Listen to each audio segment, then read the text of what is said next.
including an A to Z screen recording showing you exactly how to find your manufacturer. And at the end of this video, I'm going to share with you the biggest mistakes people make when finding and working with manufacturers, including why 99% of people fail with Amazon. So if you watch any part of this video, make sure to watch this last part at the end of the video. It's the most important part of this entire video. But let me show you right now the first most common way that people find manufacturers or suppliers for their product. And that is to use the website like Alibaba.com. And as I mentioned, you're gonna type into the search bar whatever you're looking to purchase. Then another secret is you're gonna wanna go down here and you're gonna wanna click Trade Assurance, and you're gonna wanna click Verified Supplier. And by clicking Trade Assurance, Alibaba will only show you companies that are enrolled in the Trade Assurance program. This means that when you pay one of these manufacturers for the product that you're gonna be purchasing, Alibaba guarantees that you're actually gonna get what you pay for. And the way they do this is they actually hold some of the money that the supplier is gonna get. And if there's ever an issue, you can easily get a refund on whatever you purchased on this website. Verified Supplier, on the other hand, means that Alibaba has sent out a third-party inspector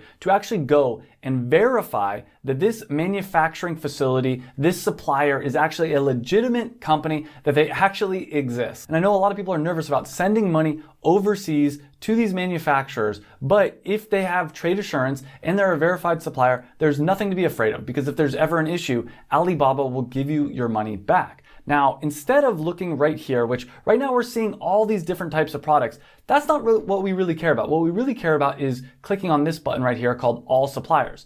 And this will show us all the different suppliers. Now, I'm going to be using the word supplier and manufacturer somewhat interchangeably, but technically a supplier is someone that supplies you with a finished good, where a manufacturer is someone that actually is going to be manufacturing the product from scratch. And when you click on All Suppliers, you can see a list of every single T supplier that is listed on Alibaba. And you're going to go through this list and you're going to figure out who you want to contact to purchase your product. And you can click the Contact Us button.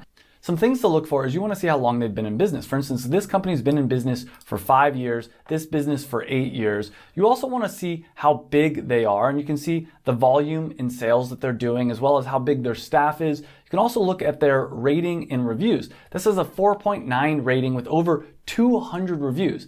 This is probably a very reputable company. You can then click on the supplier and learn more about what they do. You can look at their quality control process, their production capacity, R&D capacity, and much more information. And when you're ready to start working with them, all you have to do is click Contact Supplier. And even if you're looking to buy something that's not exactly what they sell on Alibaba.com, oftentimes they can customize the product for you. Now, for a product like tea, I don't want to get it manufactured overseas. I actually want to have this product manufactured in the United States. And as mentioned with Thomasnet.com, this is going to show you suppliers that are in the United States. And it's very similar to Alibaba.com. You can see the location of where the manufacturer is. You can see what year they were founded and how many employees they have. And if you click on the manufacturer, you can see a lot more information than just that. Things such as their capabilities, their certifications, even diversity, and all kinds of different things. Another way to find a manufacturer is to simply go to Google and you can type in whatever the product is you're looking for, space manufacturers, space private labelers, or even sometimes space suppliers.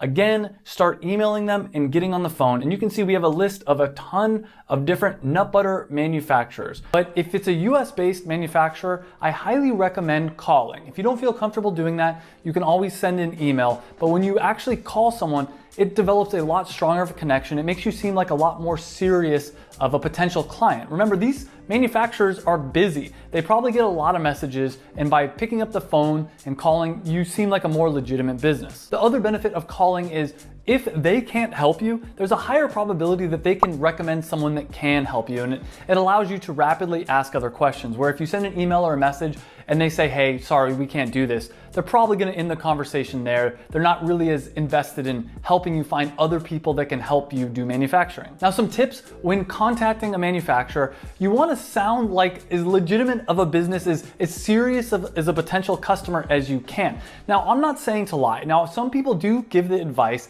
that you should say that, hey, I'm part of a bigger company. Not call yourself the founder or CEO. Maybe call yourself the COO, which is Chief Operations Officer, or some other ideas is you could be the Chief purchasing agent, or come up with whatever title you want. Now, the benefit of this is it makes it seem like you're part of a larger company. Another big benefit when it comes to negotiation, which I'll talk about in just a second, it allows you to say, hey, that sounds like a great deal, but my boss is saying no.